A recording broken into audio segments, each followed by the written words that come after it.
Hello folks, welcome back to the workshop. Today we have a different one for you today. Today it's a Festool Mitersaw that's on for repair.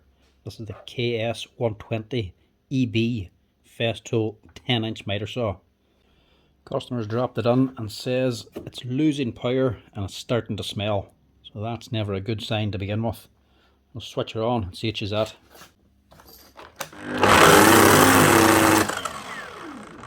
Doesn't sound good anyway.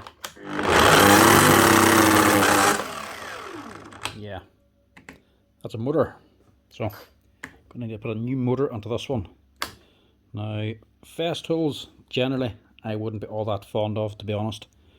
Most of their tools I find very expensive. Their Mitersaws are very good, no doubt about it. These are one of those accurate saws you're going to buy, but they are very expensive. They're very good quality and they definitely do last. But the high price tag does put a lot of people off who want to buy them. So wouldn't be a big fan of them, but they are very good tools if you can afford to buy them. Now the initial cost of buying these things might be very expensive, but the actual price of the spare parts is quite reasonable. Get them fixed up again ain't too bad, especially if you're doing the work yourself. This one is going to need a new motor, so a new armature and a set of brushes most likely. So that'll be the perfect opportunity to show you how Festool do actually look after you if you need to get your tools fixed up again. Show you the price of the parts and what they actually give you. Now the actual cost of the parts might be low, but getting into them to actually change those parts is where the torture begins. So stripping these things down isn't the easiest. So first thing we need to do for this one is get off this top cover.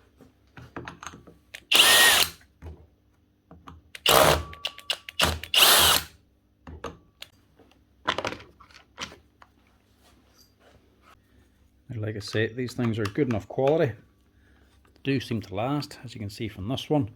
It's obviously done quite a bit of work. It's a 2007 machine. So it's actually got 17 years of work already done.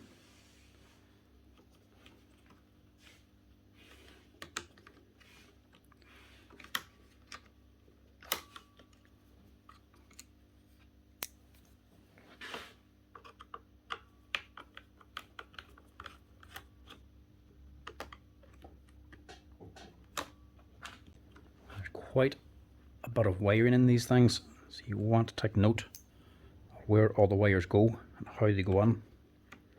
So you get the controller out, pull out this black wire for the field,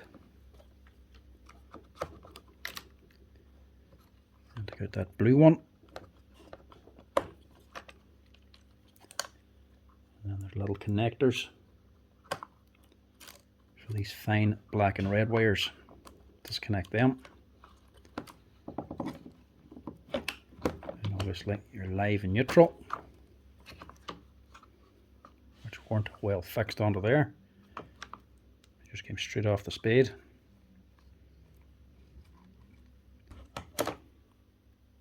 They're not factory fitted. They've been replaced before. Somebody's changed that lead, put on these here spade connectors. They just weren't crumped on correctly. Probably just cheaper set of crumps. Lead off, and there's two more leads down here. These are going to your lasers. So all that to get the controller out. Need that out to get the motor unit out. Now the motor unit itself is held in place onto this here aluminium motor housing down here with 4 socket head bolts down in here. Because they're in these deep holes, they generally fill up with sawdust. So before you take them out, get rid of the sawdust, otherwise you're going to pack out the socket heads and strip them out.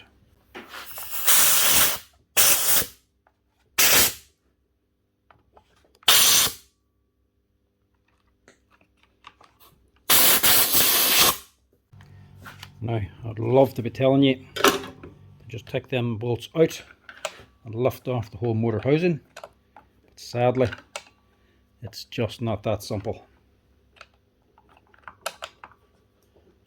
There's a lot more to stripping these Festools down than simply that. Also have to take off the whole front of the machine. Now you have to take this off. Because a few extra screws holding the motor housing on back here, but the switches and everything are on the side of this, which makes it a lot more complicated to take off and rebuild.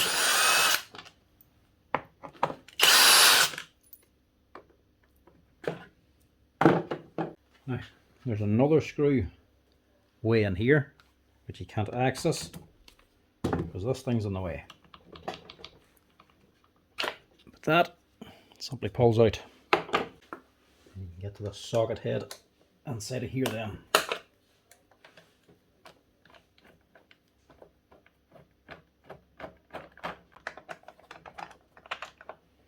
Get that out. Then this should come apart.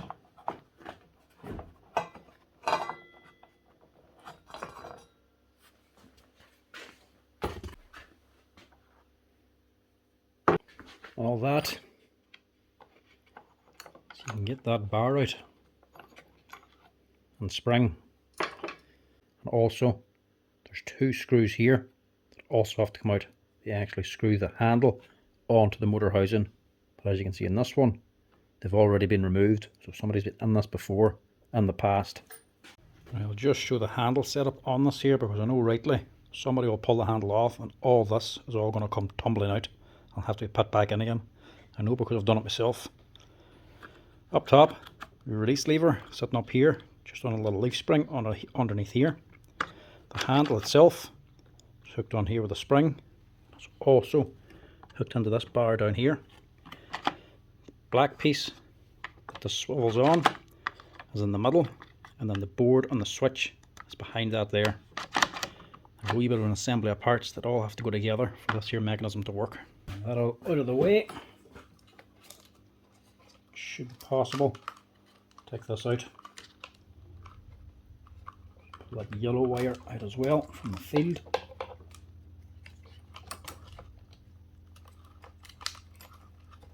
Pull back your cables, and this should pull out.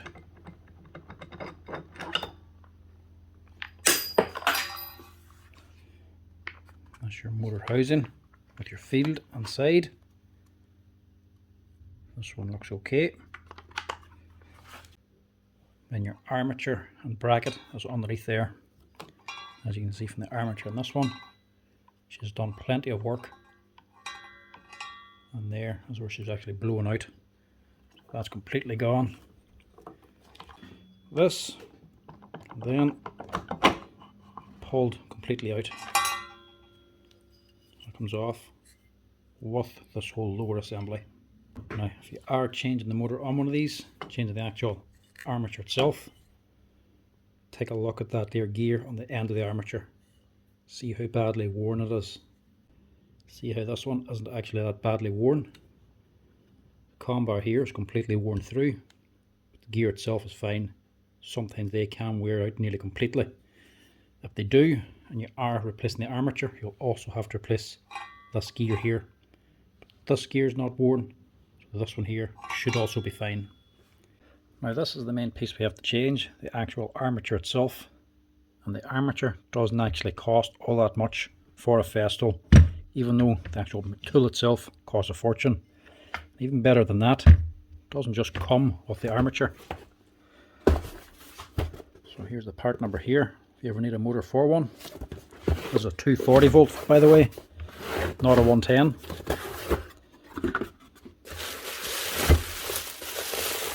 It actually comes with the air deflector and the entire bottom housing as well. So it comes together as one complete kit. So you're not just getting the armature on its own, you're getting the bearings, the wee tacho for the speed control, and the actual lower motor housing with all the bearings and bushings and all on it. That there, and this, and the speed controller, actual electronic board for the saw, which when you compare the price of one of these here to any other brand, you're probably paying the same price as a motor for this one part. You actually get an awful lot from Festool to actually replace the motor.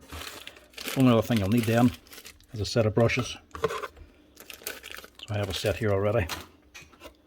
So this is what we need to put in. And as well, Festool give you plenty of information. The new and old one are actually different. The new one doesn't have a pin up in here. The old one did. So an extra wee pin down in there. We don't need that anymore. And of course, they give you your wiring diagram. As they know themselves, it's difficult to put this back together again. There's two 40-volt wiring and your 110. And again, a different one for other countries. Gives you all the different colours of the wires and where they go. Helps when it comes time to reassemble. Get rid of that. We'll just clean down some of these old parts as well. Now, it's really good. You get so much for so little. This whole thing, this kit and the brushes only cost about €170, which ain't bad considering the price of the tool. But for every advantage, there's always a disadvantage. Disadvantage being if you need the taco or the fan, you're having to buy an entire armature for it. You can't get those two parts separately. Same as the motor housing down here and the needle bearing. So if you need anything here individually, you can't get. You have to buy that as a whole assembly, including the controller. But when you need the armature or the controller, you're basically getting a new saw. Top up the grease a little bit.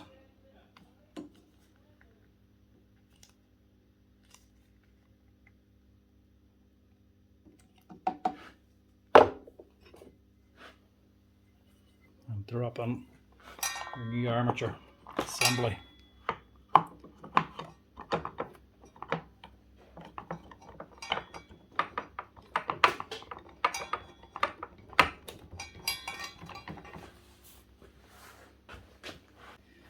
And then the new air deflector supplied onto the old motor housing.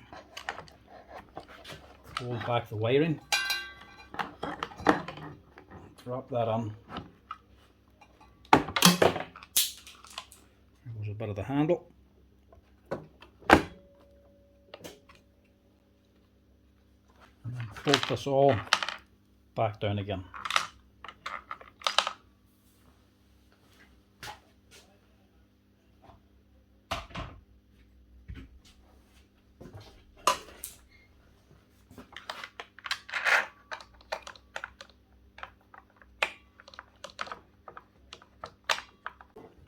Now for the tricky bit, getting this jumble of wires back in. First two are the laser.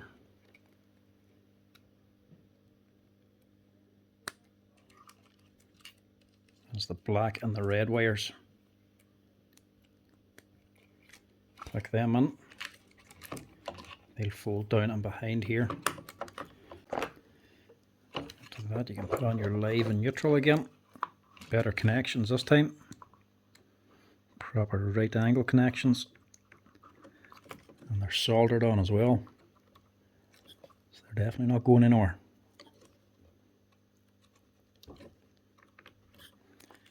Your blue wire here too.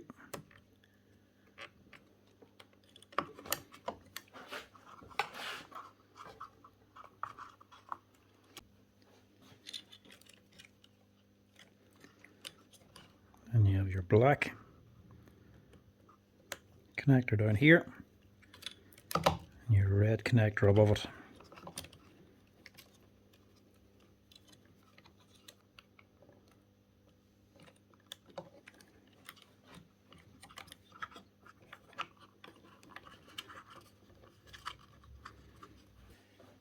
The brushes in this one aren't too bad, but we'll still change them as soon as we're replacing the armature.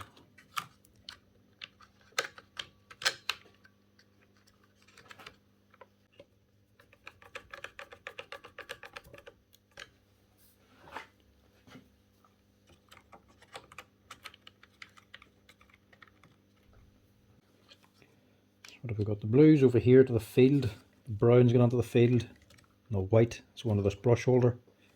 And the brown coming from this field also goes onto the same brush holder.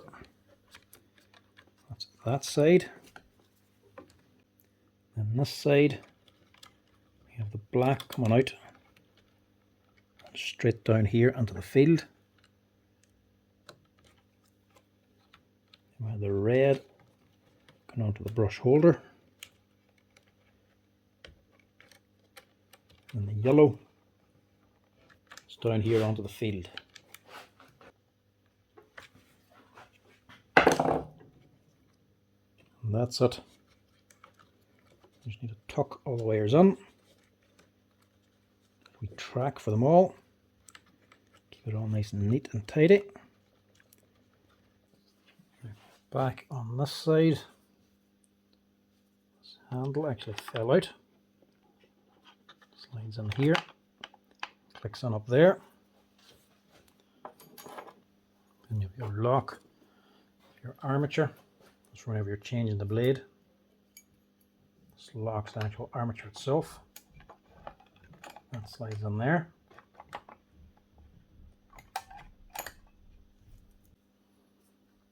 And this is the mechanism for that.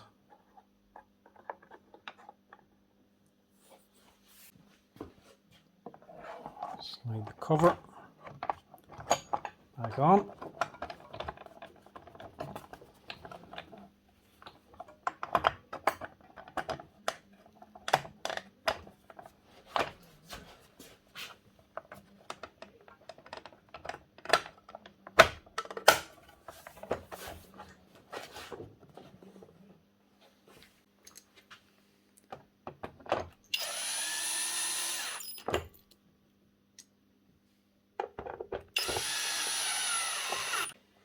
Then this long bolt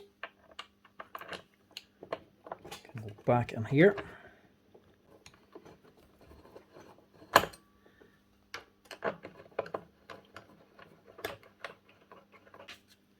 Then the dust port.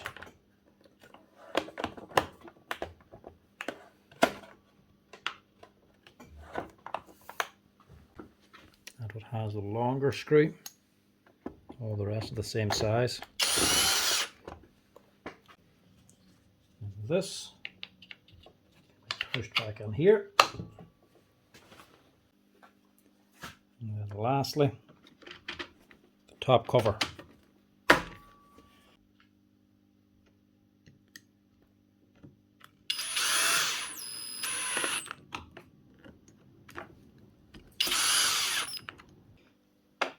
And then that should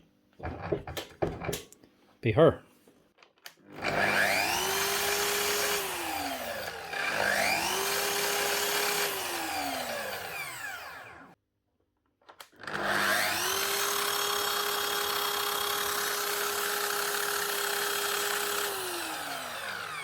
Now, it does sound a little bit geary.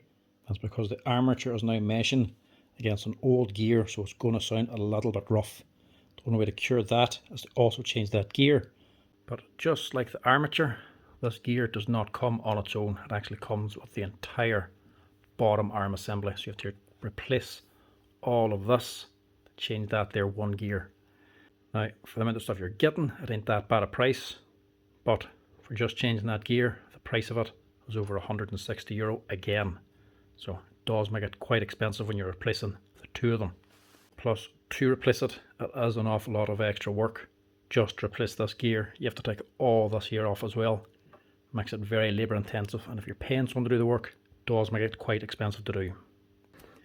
But for this one, for the price of replacing the motor on its own, it's well worth it.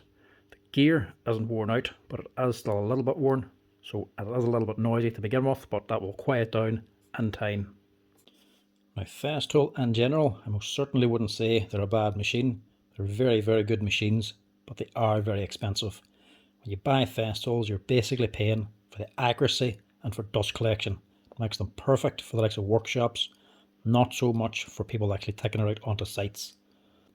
But for the accuracy, when you're looking for something like a Mitersaw, Festool is a fantastic option. They are very accurate and probably one of the most accurate saws you're going to get. Dust collection, unless it's in a workshop, ain't much point. But outside of the miter saws, there's not that many other Festool tools that actually that high in accuracy.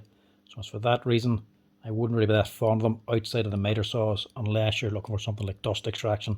Apart from that, the rest of their stuff is just very, very overpriced. Very good, but just very expensive. So if you have one of these Festool miter saws, at least you know now it's well worth replacing the armature if you have burnt it out, and that's how you do it if you ever did manage to burn it out. Anyway folks, thanks for watching.